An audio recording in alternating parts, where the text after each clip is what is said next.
Mary Magdalene stands as one of the most compelling yet misunderstood figures in Christian history.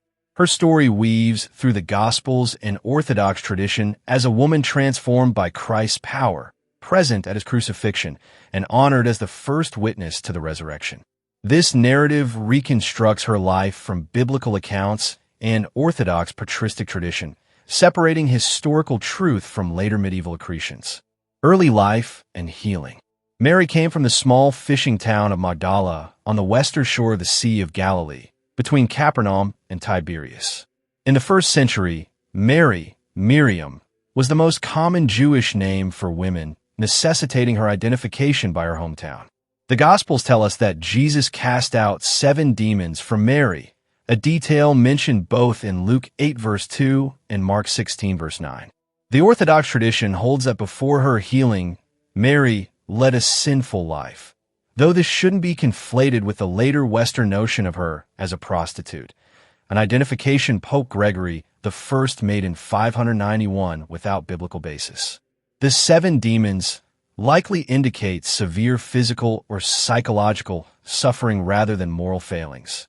In Jewish tradition, 7 symbolizes completeness, suggesting Mary was entirely overwhelmed by her condition before Jesus healed her.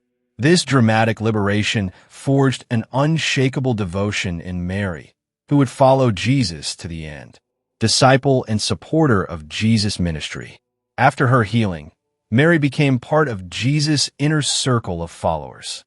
Luke 8 verses 1 to 3 notes she was among the women who provided for them out of their own resources, suggesting she was relatively wealthy. The Orthodox Church honors her as one who served him from her own possessions, alongside Joanna and Susanna. Mary's financial support of Jesus' ministry indicates her high social status and the radical nature of her discipleship in first-century Jewish society, where women typically didn't assume such public roles. Mary appears consistently at key moments in Jesus' life, always listed first among the female disciples, just as Peter is named first among the 12. This prominence suggests she held a leadership role among Jesus' female followers. Unlike the male disciples who fled, Mary remained steadfast during Jesus' darkest hours. Witness to the crucifixion and burial. All 4 Gospels agree Mary Magdalene was present at Jesus' crucifixion, with Matthew, Mark, and John specifically naming her among the women who watched from a distance. Orthodox tradition emphasizes that while all the disciples of the Savior ran away, she remained fearlessly at the cross together with the Mother of God and the Apostle John. Mary also witnessed Jesus' burial. Mark 15 verse 47 and Matthew 27 verse 61 note, she saw where Joseph of Arimathea laid Jesus' body, observing the tomb's location so she could return after the Sabbath. This attentiveness to detail would prove crucial for the resurrection narrative. First witness to the resurrection. The Gospels vary slightly in their resurrection accounts, but all agree Mary Magdalene was the first or among the first at the empty tomb. John's Gospel provides the most detailed narrative.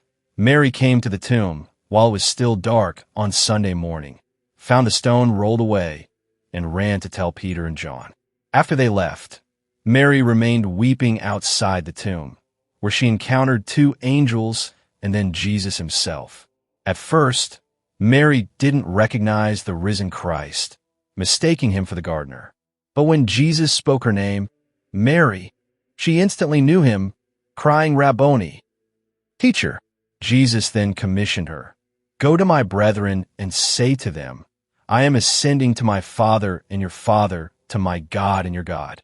In this moment, as the Orthodox Church celebrates, Mary became the apostle to the apostles, the first herald of the resurrection. Later life and Orthodox tradition. After the resurrection accounts, Mary Magdalene disappears from the New Testament, but Orthodox tradition fills in some details. The Acts of the Apostles mentions the disciples gathering with certain women, likely including Mary. Tradition holds that she accompanied John to Ephesus, where she continued her preaching and spent her final years. The Orthodox Church particularly honors Mary's missionary work, believing she traveled to Rome, where she boldly proclaimed Christ's resurrection before Emperor Tiberius. According to tradition, she presented him with a red egg, symbolizing new life, while declaring Christ is risen, establishing the Paschal egg tradition. Her relics were eventually transferred to Constantinople and later to Rome and France. Theological significance. The Orthodox Church titles Mary Magdalene equal to the apostles and myrrh-bearer, recognizing her crucial role in salvation history.